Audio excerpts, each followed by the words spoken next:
Hello and welcome back, and I already know what you're going to be saying in the comments. Feck off. Thank you. Right. Anyway, welcome back to F1 Friday. It's been a good month or two by now since the last episode, where you witnessed me absolutely destroy Alex. I mean, I'm joking. But yeah, I destroyed the entire race. I took decided to let you win.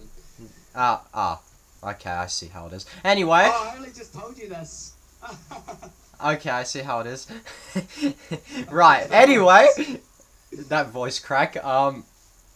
Yeah, I won, and that's great, and that'll be coming back as soon as somebody gets a wheel. So stay tuned next week, or the week after, or just stay tuned. Months away, possibly. Yeah, just stay tuned, basically. But we're gonna be diving into the preseason today, and as you can tell, I have my great friend, FqstPatrick, also known as FastPatrick. Hello. Yes, welcome. Fuck, where's the volume? I need to turn up the volume just to make sure they can hear you. Right, there we go. Okay, so welcome to the 2019 F1 season, and we shall begin with looking at the liveries. Basically, rate my liveries is what we're about to do. So, first up, we will start at a team which is getting slowly better. We have... oh, fucking hell. We have Alfa Romeo with the Alfa Romeo Racing C38 chassis. Now, from the looks of this, this car looks pretty similar to last season's car. I mean, there's a few subtle changes that I'm noticing, but, yeah, it looks mostly the same. What's your view on the Alfa? I like it. I definitely think it's much more one of the simpler cars this season. It's definitely... most cars, they don't normally tend to change them up much, just in the fact that sponsors don't really allow it as much, and they want their sponsor to be seen the same, and unless there is a massive overhaul on the sponsor. But I think it's quite a clean looking car. I'm liking the red to white ratio. It's a good looking car in my opinion. I really like it. Thanks for that.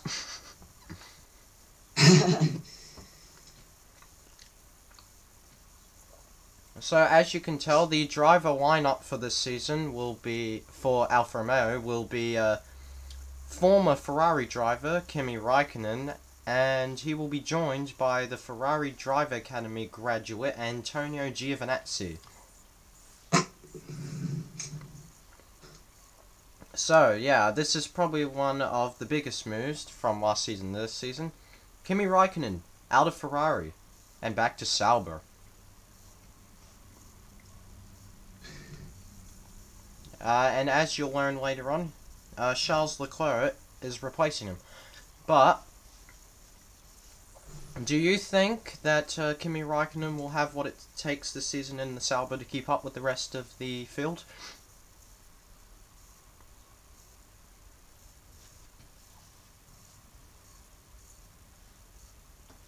Because, this car is, no offense, kind of known as really one of the back market cars. But with a driver like Kimi Raikkonen, who knows, maybe Sauber might find some form and get themselves into a podium position this year.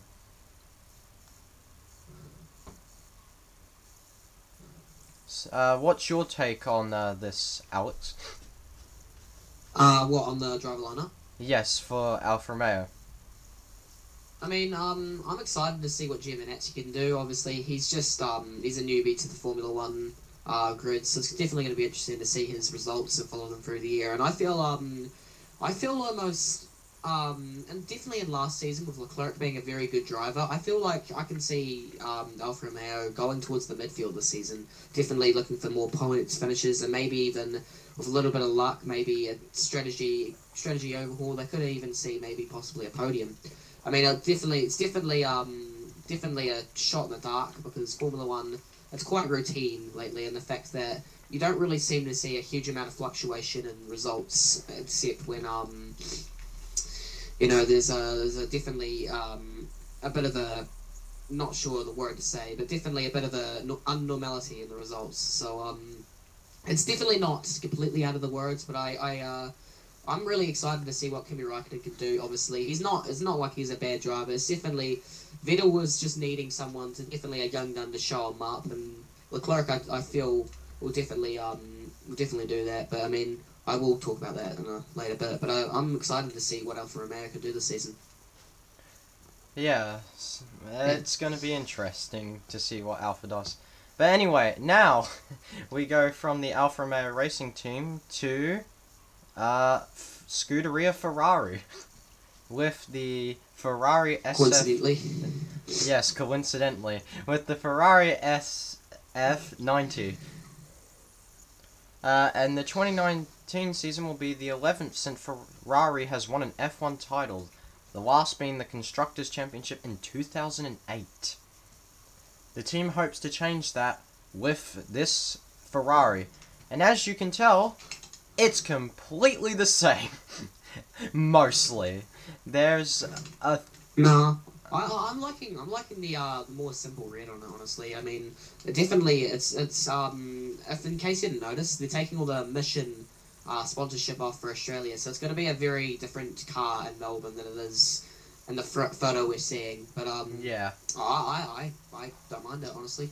It's not completely the same. There's definitely a lot more red on it and a lot less white, which is definitely an interesting thing that Ferrari have gone for. Yep, more Ferrari colours there. Mm. So, yeah, this season sees the driver lineup of Sebastian Vettel and former junior driver Charles Leclerc, who, if you remember, Charles Leclerc was in the Alfa Romeo Sauber last season. Obviously, because Kimi Räikkönen has moved now to Alfa Romeo Racing, Charles Leclerc has been promoted up into Ferrari, which, it's going to be an interesting year to see how Charles Leclerc copes in the Ferrari, and if he can help Vettel to, hopefully, a Constructors' Championship for Ferrari in their 11th season, like I said earlier, since they have won a F1 title.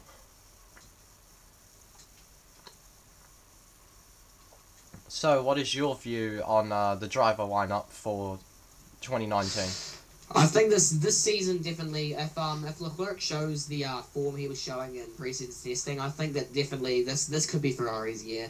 Leclerc's a very aggressive driver. He's good at overtaking. We've seen that because he definitely punched above his weight in the Sauber, or the Alfa Romeo as it can be called now. So I'm super excited to see what Leclerc can do this season. He's definitely, I feel the thing that they found with Kimi Räikkönen is definitely, Kimi Räikkönen was a good driver, you can't take that away from him, but it's the fact that Vettel was just outclassing him a little, so it's definitely going to be interesting with a young gun in the other Ferrari to see what Vettel can do and see if, he's still got the pace. I mean, he definitely had the pace last season, it's just the fact that they had the pace clearly, but it's just the fact that they just made little mistakes and Hamilton capitalised on them, and that's what did get him his fifth world title. Yeah. It's a bit of a shame, really, but hopefully Ferrari can find some form and bounce back in 2019. Anyway, now from a team that hopefully should be in the running this year to a team that's looking to get into the running, we have Williams with the Williams Racing FW42. And as you can tell, Williams have drastically changed their livery for this season, opting for a blue, white, and black type livery. Also, as you can see, they have a new sponsor, which is Rokit. Not sure what Rokit is, but if somebody knows in the comments, let me know. Either way, I'm quite liking this livery. It's got that bold colors that pop in your face, and it'll be good to see this car driving around the track. What are your thoughts on the livery?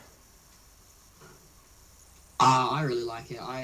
It's definitely different from Williams, going from their martini-based branding to going to what I saw as a phone brand. I think from searching it up, I think it looks really nice. Honestly, it's definitely, I wouldn't say popping, but definitely a more drastic blue color in comparison to their white color that they normally run. So, I mean, there's still there's a lot more blue on the car, which I really like, and it's definitely good to see a bit of a more baby blue, lighter blue on the grid this season. I really like it, personally. Mm-hmm. Yeah. So, yeah. The driver lineup for this season for Williams is George Russell, who, if you remember from last season, was the F2 driver, making his way up from his championship win to now pilot one of the seats in the Williams. And the other driver is returning Formula 1 driver Robert Kubica, who has not been in Formula 1 for quite some time after his 2011, I believe, rally accident. But he is back, and this team has a pretty strong lineup, so it'll be good to see if they can finally bring the team out of its slump that it's been having for the last couple of years. What's your take on this, Alex? I'm actually really looking forward to seeing what Williams can do. I mean, they've definitely had a very tough past few seasons. They've just made their way to the back, which is definitely not what the team itself will be wanting. But they'll definitely be looking to capitalise, get themselves back into the points with a freshened driver lineup. George Russell, I haven't actually heard a lot about from this name, but I'm sure he's definitely going to be a very good driver. It's going to be really interesting to see how he goes this season. And Robert Kubica, what a comeback story from that driver, to see him, come back into the sport after that horrific accident. I'm interested to see how he goes this season. His preseason testing was positive, so I definitely would love to see Williams back in the points again. But definitely, it's going to take a lot of work from that team this season. But I mean, I would love to see it. Yeah, I would too, and hopefully that can happen. But we'll just have to wait and see in time what happens in the championship. Also, I've noticed, reading through the description, that the company Rokit is a communications company, so yeah, it's probably got something to do with phones. Just a wee inkling that I noticed there. Anyway, we now move on from Williams to another company that's in recent years been struggling, this time not so much for pace, but in engine dramas. We have McLaren with the McLaren MCL 34. As you can see, it is sporting a very different and unique livery this season, which I'm quite liking this livery. It's kind of got like, no offense to McLaren here, it's kind of got like a university vibe, but I'm quite liking the look of it. It's very nice, subtle, and it's got a nice blue into orange contrast. Also, as you probably know, if you're a F1 fan, McLaren is about to embark on its first season without Fernando Alonso. Yep, Fernando Alonso is now on to bigger and better things. But hopefully, we might see him back in the future, but for now, he is off on his other things. So, this season's driver lineup will see the rookie of Lando Norris, who, if you also remember, was another F2 driver last year, will be driving alongside Carlos Sainz, who steps down from Renault to drive in the McLaren. So, now that I've said my bit. Alex, what are your views on the McLaren team? What, and just an overall or just the livery? Livery and driver lineup.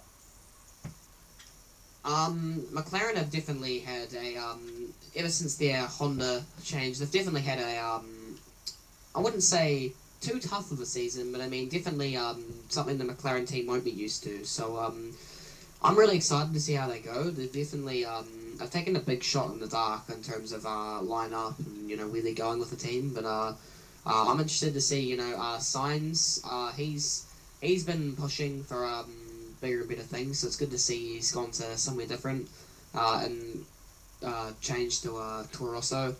I'm definitely excited for Lando Norris to see how he goes. He's definitely looked like a promising driver, so it's definitely going to be interesting to see how he goes. And one thing, the livery, I think the livery looks definitely a little, not too much different, but there's definitely a lot more blue that I've seen, not only on this team, but across the field. So it's going to be interesting to see a lot more blue, which will be interesting. But it's good that McLaren have gone for that that orange that they went through last season to contrast that. I'm excited to see McLaren do this season. It's definitely, they'll be obviously the same intentions as McLaren, looking for points. It'll be interesting to see how they go. Yeah. I'm also noticing here that the livery is an update of the Papaya orange scheme that McLaren's used for the past few years, which shut up. Has used for the past few years, which pays tribute to Bruce McLaren's distinct colour of choice. And the orange, their main colour, is offset by a Vegas blue, a colour offered on McLaren road cars, which I find interesting. But I guess that's one way to get promotional sponsorship. Anyway, moving on from McLaren now, we now head to what used to be known as Force India, but is now known as Racing Point, sorry, with their F1 RP19. Yes, as it says here, Racing Point F1, formerly Force India, managed to survive the 2019 season after being put into administration before being purchased by Canadian Lawrence Stroll and a handful of other investors. The new 2019 car retains the BWT branded pink design scheme along with a new sponsor, betting company FqstPatrick. Returning driver Sergio Perez will be joined by Stroll's son Lance, formerly of the Williams company. So, yes. This is going to be an interesting one. Also, as you can tell, they've gotten rid of their energy drinks company that they were running last season to replace it with FqstPatrick, which, it's an interesting move, but hype energy drink, that's what it's called. There we go, I thought of the name. But yeah. So it'll be interesting to see the marketing that FqstPatrick gets running their logo on the Racing Point car. But yeah, overall this livery is quite nice, as Alex talked about earlier, with a lot of the cars starting to sport a lot more blue. You can see the same kind of effects happening with the Force India, as last season their car was quite pink and a bit of white was chucked in there. As you can see, they've retained quite a bit of their pink, but also chucked in a bit of blue, like you've seen throughout most of the cars we've reviewed so far. But yeah, it'll be good to see if Force India can get on the money this year and hopefully score a few points and who knows, maybe even take a podium or even a race victory. But we'll have to wait to see how their performance is really like before we can get to speculating about race victories. But yeah, anyway, Alex, what is your take on the Racing Point car and driver lineup? The car, definitely, I am surprised that we haven't seen the good old grey of Force India return yet. It's definitely, I don't mind the pink. I think the pink is definitely a good change, and it's something you don't really normally see in motorsport, which is interesting to see. I'm a little confused that they've kept Perez over Ocon this season. Perez is a good driver, don't get me wrong. He's definitely a consistent points finisher, and I thought Perez could have been moving on to bigger and better things, as he has been in the Force India teams. It's about 2014, don't quote me on that. So, definitely Ocon was going to have a quiet off season. He's definitely going to be probably doing a lot of how do I say this? A lot of testing and trying to find a team this season. But I'm excited to see how Lance does.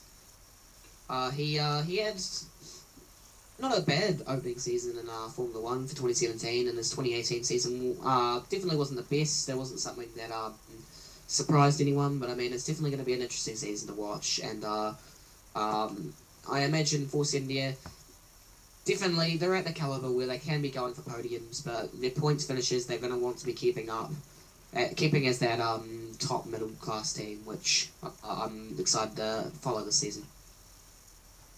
Thanks for that.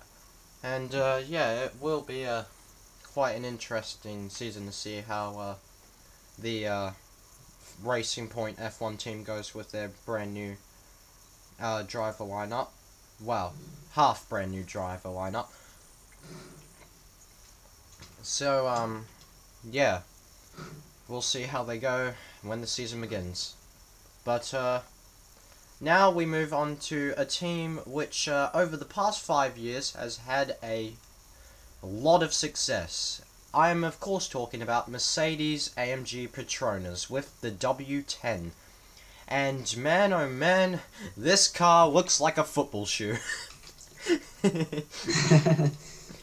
Like, you can see it. Mercedes, the defending champion, returns to 2019 with the W10, a lovely silver arrow with neon turquoise flare, which I think looks absolutely fantastic.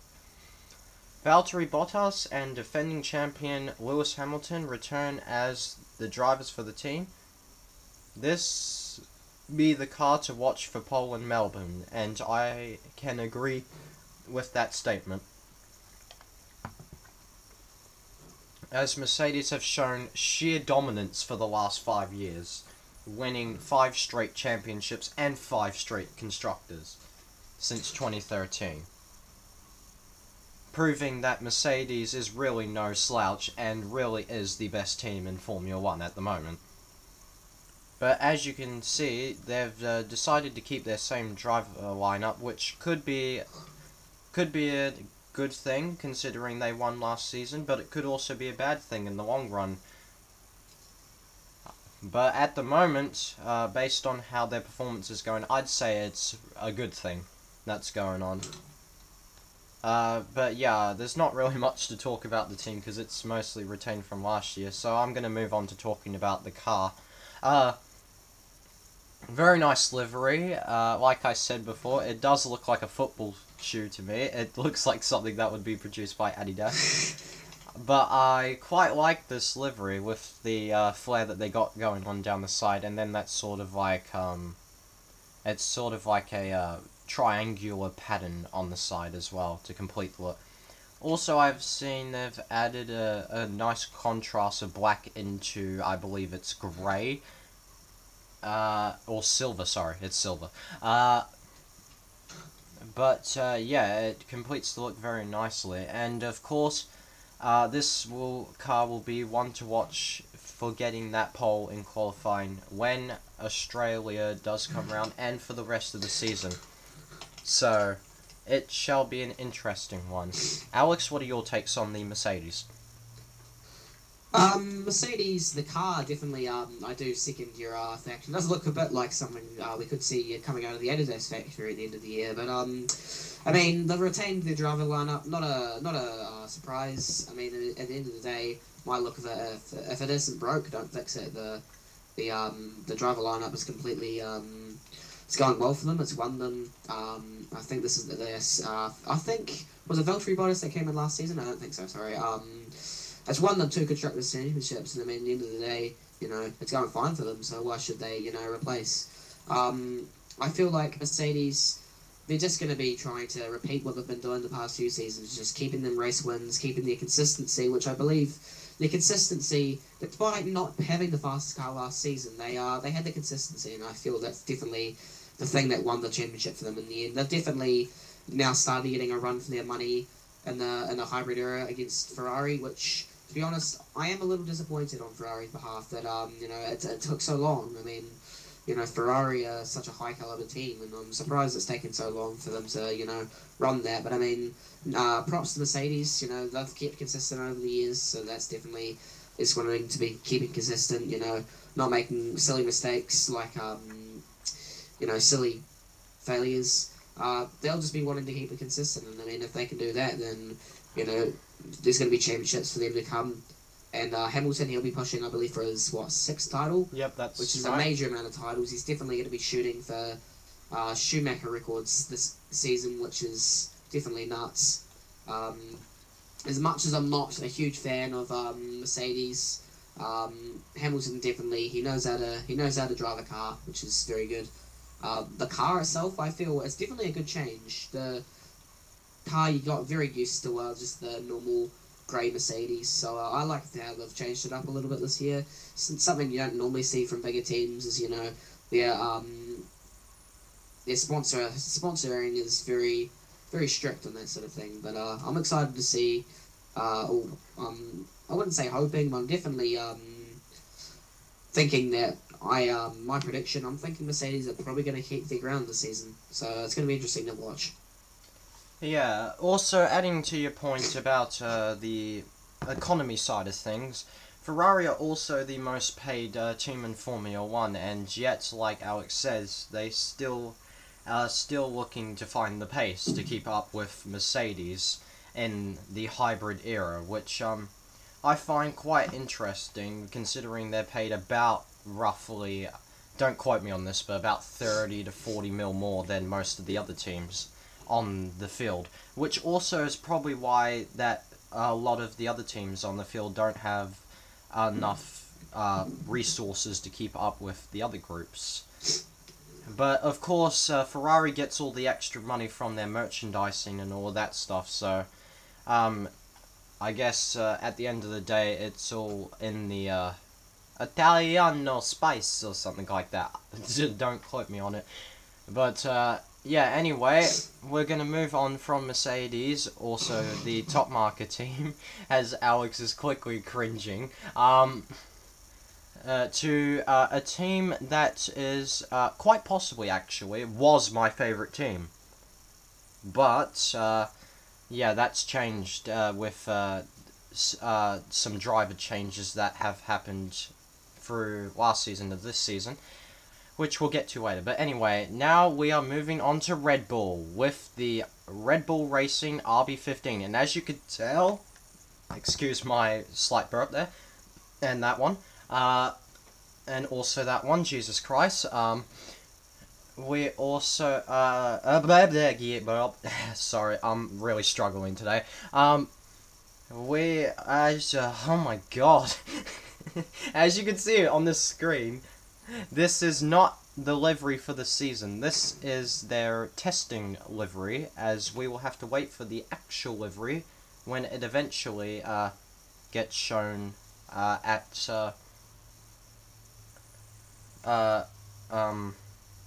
when it gets shown at Australia. There we go.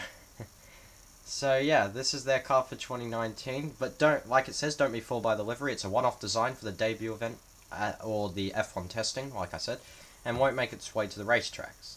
Red Bull has dropped its Renault drivetrain for 2019, opting for Honda power instead, which, as you know, Honda have really plagued McLaren's performance over the last few years. I know there's going to be those McLaren people in the comments going, yeah, you're telling fibs, but I mean, let's be honest, I'm not wrong. So I don't really know what it's going to be like, because, well, we might end up seeing Red Bull, who was a team that sort of had good success and also very terrible struggles last season, to a team that might end up becoming like McLaren, with constant engine breakdowns. But who knows? Maybe Red Bull might be able to turn Honda's engine around and make good use of it, and who knows? If they do well and get lucky enough, they could end up going to the world title. But we'll have to, like I said, that's another thing we'll have to wait and find out in time. Anyway, the driver lineup for this season has the returning driver Max Verstappen, and he will be partnering alongside Pierre Gasly up from Toro Rosso, which is Red Bull's junior team. So, yeah, it'll be good to see Pierre Gasly's performance across the season and see if he can still help Max to getting further up that constructors standings and maybe even winning if they get lucky enough. But yeah, it all comes down to the luck at the end of the day, because that's what motorsport's built on. It's built on a whole lot of luck and sheer driving. What's the word I'm looking for? Performance. Skill. Or skill. Yeah, skill. There we go. So, yeah. As you can see, I will review this livery, but it won't be the actual one for the season. I quite like this livery. It's a nice one-off look. It's kind of got that trademark style going down the side, which I quite like, or the arrows, which, yeah. It kind of gives it that illusion that it's very fast, and it's like up in your face, like, I'm coming for you. Sorry, I'm getting really creepy now, I know. And as you can tell, because it is Red Bull, they keep the raging Red Bull on the side of their car. Also, Red Bull, energy drink, as we all know. Not that I've actually had one, but yeah, it is an energy drink, and if you do drink it, good on you. Anyway, minus the slight advertising, Alex, what do you think of Red Bull's lineup and their car this season? Honestly, I love the testing livery. I think it looks really amazing. It's really a shame that Red Bull, I find across not only Red Bull's F1 car, but across all categories of motorsport, Red Bull don't really tend to change their car livery up too much, unless their drink itself goes through quite a big branding change. It's normally quite similar through the years, as everyone or normal followers of F1. They'll notice that F1, the Red Bull F1 car definitely it stays pretty similar ever since about 2016, when they went they opted for their matte and blue, red, and yellow sort of combo. I'm really interested to see how Gasly goes this season. Obviously, this is another big driver change. This is definitely the F1 silly season in terms of driver transfers, and another battle that not a huge amount of people have noted is also the Gasly versus Leclerc battle. Obviously, it's two last season debut drivers that are going into Red Bull. Obviously, we don't know their true performance yet with the Honda, but previous front-runner teams, you know, after the first season of Formula 1, so it's definitely going to be really interesting. And this also brings me back to Pascal Wehrlein when Rosberg was dropped from the team, or not dropped, or retired. Definitely makes me wonder still why Wehrlein wasn't moved over Bottas. But I mean, I'm interested to see how Wehrlein goes this season. Not Wehrlein, sorry, I'm getting my words tangled up there. I'm interested to see how Gasly goes up this season. Definitely interested to see how the Honda goes. Obviously, the Honda hasn't been the most reliable engine for all the people who've used it. But you never know. It could have been improved this year. Could be different. It could be the same. But I mean, only time will tell, and only the testing will tell us, which I still haven't watched. So, yeah. Thanks for that, and yeah, it will be interesting to see how their engine goes over the course of the season. But now we move on from Red Bull, which was my old favourite racing team, to my new favourite racing team. I am, of course, talking about Renault with the RS19. For some reason, it has not got a picture of a car, but it does have a YouTube video, which I can now play, and you can look at the car. while I talk about it. So, yeah, Red Bull, not Red Bull, sorry, Renault have largely retained the same car that they had from last season. I quite like this trailer too, keeping the black and yellow effect on their vehicle, which I quite like. It's fast, furious, and it's great. Hang on, let me get a nice pause here. There we go. So you can look at it. As you can see, they've given it a bit more of a sort of race look type effect for this season, with a bit more. They've got a bit less yellow now and a bit more of a red star. And as you can see, they got a slight swigular line going across the car, which I'm quite liking. It's a different and interesting thing. And unlike most of the other competitors this season, Renault has not opted for the blue tactic, but rather kept their black and yellow, black and yellow, black and yellow theme. Please don't even do that again. So, it's gonna be a good car to watch. Renault is back for 2019, sporting a very familiar Bumblebee-like black and yellow colour scheme, just like I said, along with an in-house power unit, which is also Renault. Their driver lineup this year consists of Nico Hülkenberg, who returns from last season, and this time will be joined by Daniel Ricciardo, the Australian, who left Red Bull last year to join Renault, replacing Carlos Sainz, who's moved to McLaren. That's a mouthful and a half. But, yeah. It'll be interesting to see how Ricciardo performs in his brand new car for his first season driving with Renault. But I feel like Ricciardo should be able to find some success over the course of the season and hopefully lead Renault to a bit more higher finishes up on race day. Also, Nico Hülkenberg, sorry. Formula 1 drivers are hard sometimes. Nico Hülkenberg, don't count him out of the equation here either, because that man had quite a strong season alone by himself, not in the constructors, but in the driver's standings last year. He had quite a strong season, finishing quite high up in the midfield, and proving that Renault is definitely no slouch when it comes to racing. But who knows?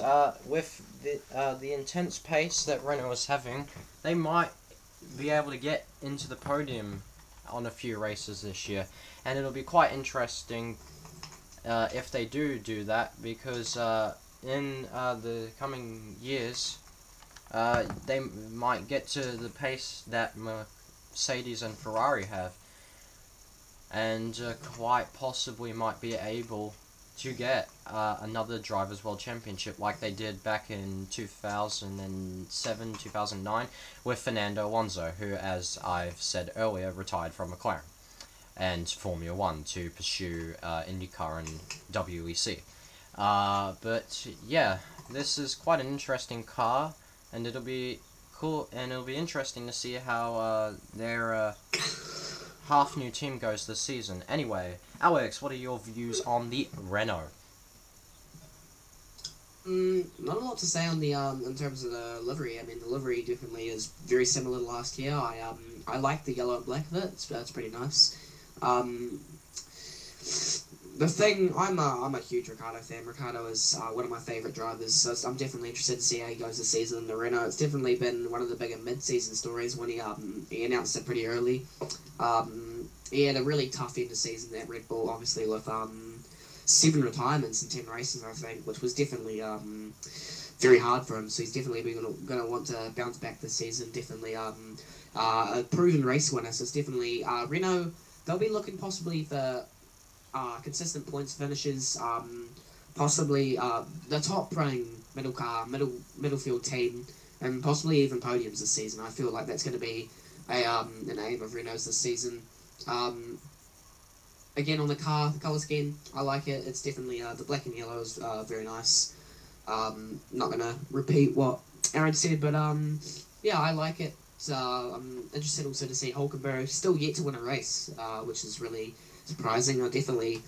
I would love to see that change this season, but preferably Ricciardo, as he is my favourite race driver, but very interested this season to see what happens.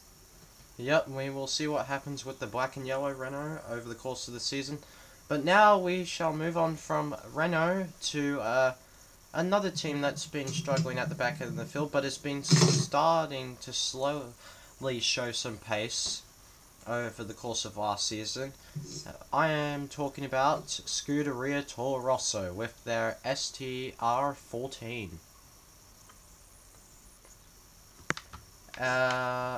And Toro Rosso became the second manufacturer to reveal its livery for 2019 following Haas.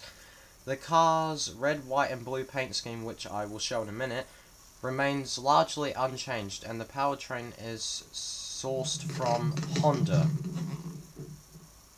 I will talk about the driver lineup after we review the livery, so let's get to the video and review this livery.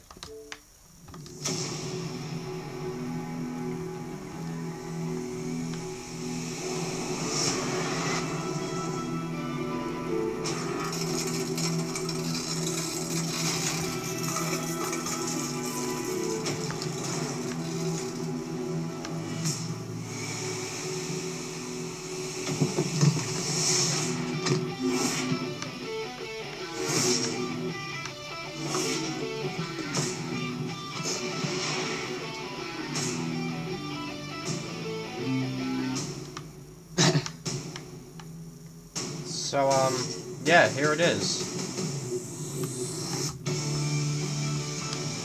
That's probably the best view I'm going to get of the car, so I'll just pause it there. So, as you can see, from this livery, a lot of it remains unchanged. Actually, looking at it now, it remains pretty much virtually the same as last season. There is little to absolutely no change that has happened in this car. But, I mean, usually the only time we see Toro Rosso, no offense, is when they are being overtaken. But that could change this season if their team can find a little bit of pace. And that's what, excuse my burp, that's what Toro Rosso's been looking to find for the last few seasons. But, yeah, it'll be interesting to see how their season goes. But yeah, their driver lineup for this year will be Daniel Kvyat, who returns from his hiatus. I think that's how it's pronounced. For 1 to 2 years, and the newcomer Alex Albon, I think it's pronounced. Alexander Albon. Albon, yeah, there we go. So, yeah. Well, as we know, Daniel Kvyat is known as the Torpedo, and hopefully this season we shouldn't be seeing too much torpedoing into other cars. Hopefully not, but I don't know. Like I said, we'll have to wait and see, but I think Daniel Kvyat's really looking to getting a few high finishes. And also, we have newcomer Alex Albon. I'm really sorry to pronounce your name wrong, but I struggle with these names. Yeah, the newcomer. It'll be interesting to see how he goes with his first season, I think, in the main game, as well as his first season for Toro Rosso. So, yeah, they got as it seems, quite a good lineup, and hopefully they can get out of their ditch that they've been in for the past few years, and hopefully scoring some points for Toro Rosso. But only time will tell. Alex, your point of view on Toro Rosso? Toro Rosso, honestly, the car looked virtually unchanged. No comment on that. The driver lineup. Daniel Kvyat, he's definitely a proven driver. He's been on the Red Bull before. It's not, and he is. I believe he's a race winner at China. Don't quote me on that. I think. So he's not a no name. He's definitely his return was anticipated by some on social media. So that's interesting to see. I'm interested to see how he goes this season. He's definitely he's going to be trying to lead the way for the newcomer Albon, who I haven't heard anything from. I've not seen any of the junior categories he's been in or anything of that. But that'll be interesting to see how the rookie goes this season. Toro Rosso, honestly, is going to be wanting to score the possible points and just helping Red Bull polish that Honda engine.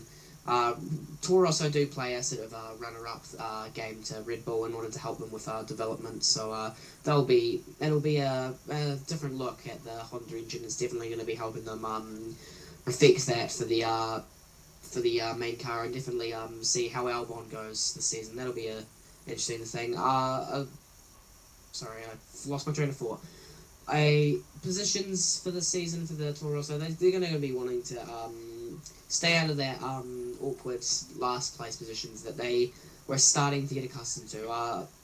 Pierre Gasly was getting those top 10s consistently, but unfortunately Hartley didn't do the job and was booted for Albon, which as a Kiwi, a bit disappointed to see, but I mean at the end of the day it's a racing game, that's how it works. So they'll be wanting to see Albon obviously try score points with Kvyat, so I imagine that will be their aim if that's the criteria for Albon coming in. So it'll be interesting to see over the season. Yeah, a bit of a shame also being a Kiwi to see Brendan Hartley get kicked out of Toro Rosso, but the man will hopefully go on to greater and better things, and who might return to Formula 1 later on down the track. We'll have to wait and see, but yeah, it'll be interesting to see how Alex Albon goes in his first season, and hopefully Toro Rosso can, like Alex said, get out of their last place positions and get up the field. And now I believe we're heading on to the final team of this look at the field for 2019, and that is the Rich Energy Haas F1 team with their VF19. And yes, to confirm, this is the last car in the field to review. And this may quite possibly be my new favourite livery of the field. Quite possibly. As they've gone for a, I don't want to say Renault look, but it's kind of going in that sort of direction. They've gone for a black and gold type effect with their signature white logo.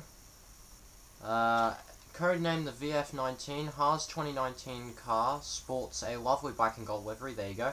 That's supposed to reflect the colours of its title sponsor, which is Rich Energy. And Rich Energy, the British energy drink company, which is quite interesting. It bears a fantastic resemblance to the John Player Special designs of the 1970s.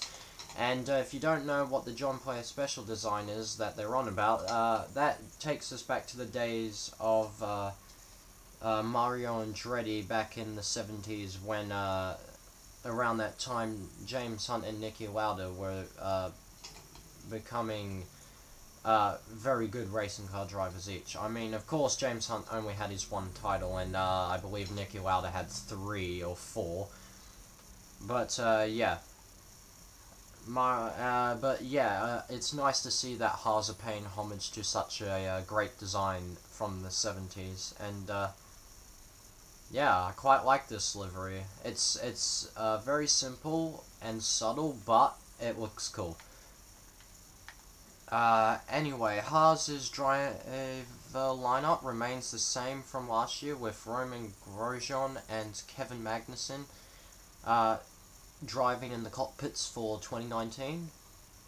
And yeah, Haas were a team that were finding pace last year, and looked to hopefully be improving that pace for 2019, and trying to get up to the top of the midfield.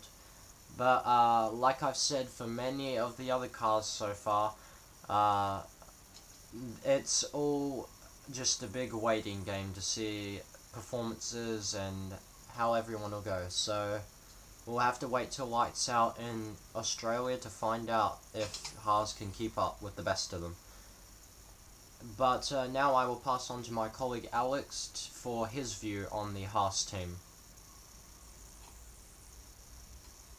Honestly, the car this season, I think it looks flawless. One of my favorite, probably is my favorite car livery this season. It's an awesome looking car. I love the gold. I'm a very big fan of gold. I love the gold, and it's not an overwhelming lot of gold. It's just a very nice glossy black and gold, and it just looks really nice and appealing for me. In terms of Haas's season last season, they definitely were a bit under the radar in the fact that, you know, you didn't really hear a huge amount from them. They said they were just minding their own business and doing their thing, and it'll be interesting to see how they go this season, as I've said with pretty much every team. Yeah, definitely Haas was a bit under the radar, so I'm hoping to see a bit more of a... Haas have been in F1 now for, I think, don't quote me, is their 4th season, so they'll definitely be looking to improve this season, possibly more consistent points finishes would probably be their aim, or maybe even into the top 5, which I think their best position so far is position 6, so it'll be interesting to see them go top 5, or maybe even go to the podium, which a lot of midfield teams obviously are looking to do, and it would be good to see a few of those midfield teams do that. But yeah, in terms of pace, we'll be probably capping the pre-season testing pace in a second, but I mean, at the end of the day, anything can happen in the pre-season. As we only know what the true pace is once we finish Q3, and pardon me, I lost my train of thought again, in Melbourne. So yeah, I'm interested to see how Haas can go this season. It's definitely a flawless looking car, and I can't wait to see that going around Melbourne, the streets of Melbourne. Yeah, so that completes your look at the 2019 grid for F1. But as you can see, there are some very unique and interesting vehicles and a lot of new driver lineups for 2019. So, yeah, it'll be interesting to see how they go come the start in Australia in a few weeks' time. Also, if you are from New Zealand, you'll be able to catch that race on TVNZ Duke on the 17th of March as well. So, if you are a New Zealander, stay tuned, and you'll be able to watch that race, and hopefully we will be able to see the dominance of some drivers and maybe some new drivers getting up there. But now we're going to move on from the F1 lineup for 2019 to the testing, as that is, I believe, either about to conclude or is going on fully concluded. Yeah. 14 days of testing have been run, and I've got mine on GP Fans, my testing, just so that we can be on the same page. Yeah, we've got this includes the quickest times sorted from top to bottom, and amount of laps that driver's done, and then also amount of laps for the teams, and power units. Wait, so, what did you say it's called? The website that you're on? Ah, I got it. GP Fans. I got it. Alrighty.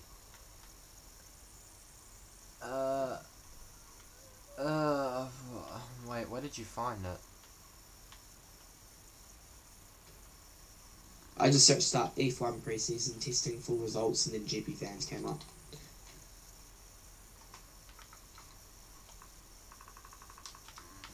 Sorry. Excuse everyone as I get there.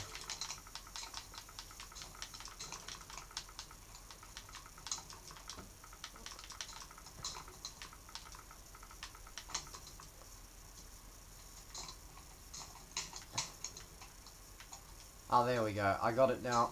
Right, here we go. So, now we get into the talk of pre-season testing. And, there are plenty of clues and hints about what is to come in Formula 1 this year. Although lap times are not absolute indicators of what will follow on the track, some surprise names at the top of the leaderboard will at least keep us interested until lights go out in Melbourne. But yeah, as you can see, Sebastian Vettel ended up topping the time cards overall with a 1:16.2, and all of this testing was happening at the Circuit de Catalunya in Barcelona, Spain. But yeah, as you can see, Vettel putting in 534 laps, which is 104 less than Lewis Hamilton, who follows him up by 0.03 of a second, proving a very close pre-season. But it'll be interesting to see how they go. Also, an interesting name up towards the top, Charles Leclerc, 1:16.231. That's only 0.07 of a second behind Lewis Hamilton. That man has shown some pace. Also, he did that lap with about 180-ish less laps than Lewis Hamilton. In fact, if I scroll through this, Lewis Hamilton ended up putting in the most laps out of all the drivers, which is quite interesting to see. But yeah, very interesting. We have Valtteri Bottas in the Mercedes bringing up 4, followed by Nico Hülkenberg, the best of the Renaults, in a 1:16.8. Alexander Albon showing some pace, and so Daniel Kvyat as well, both of them into the 1:16.8s, bringing up a solid 6 and 7s. So Toro Rosso, it appears, are finding some pace in testing, which is good to see from the team that spent most of the year at the back last year. Then after them we have the McLaren of Carlos Sainz, also proving that McLaren is a genuine game contender, and testing at least. On the racetrack, we'll have to find out. After Sainz, we have Grosjean, the best of the Haas, at a 1:17.0. Gasly brings in a 1:17.0 as well. Then we have the other Renault of Ricciardo, not so great, but obviously this is testing, and Ricciardo's still learning his brand new vehicle at Renault, but I'm sure that Ricciardo should be able to get it under his belt and get to the performance that we know he's capable of. Kimi Raikkonen also not having the best of days in his new seat at Sauber, only managing to clock in a 1:17.2. But he did better than quite a few other drivers, which is, it's good to see that even in the Sauber, Raikkonen still has a bit of pace going for him. Then the best of the Racing Point drivers was Lance Stroll on a 1:17.5. 336 laps he put in. Then we have, after that, we've got Kevin Magnussen, Antonio Giovinazzi as well, and the other Sauber, not doing too bad on his opening testing for Alfa Romeo, with a 1:17.6. Then we've got Red Bull's Max Verstappen. Yeah, I'm not sure what happened to him, but he's quite the way down at the back. Obviously some dramas with some engines or something, probably keeping him from finding any real pace. Or maybe just, I don't know, maybe just didn't have the pace at F1 testing. I'll have to wait and see those videos before I can make a full report on that. But yeah, George Russell and Robert Kubica in the Williams are pretty much the back markers of this F1 testing, as they were last year, I'm pretty sure as well, which yeah, is not good to see. coming from a person who wants Williams to do a lot better and find the form that they had back in the 90s with their great drivers and that great chassis. But I don't know, it might be a while before we see him get back to that age. Yes, I know what people are going to say in the comments. I'm just taking the living crap out of everybody. Also, we're about to reach an hour. Happy 1 hour video.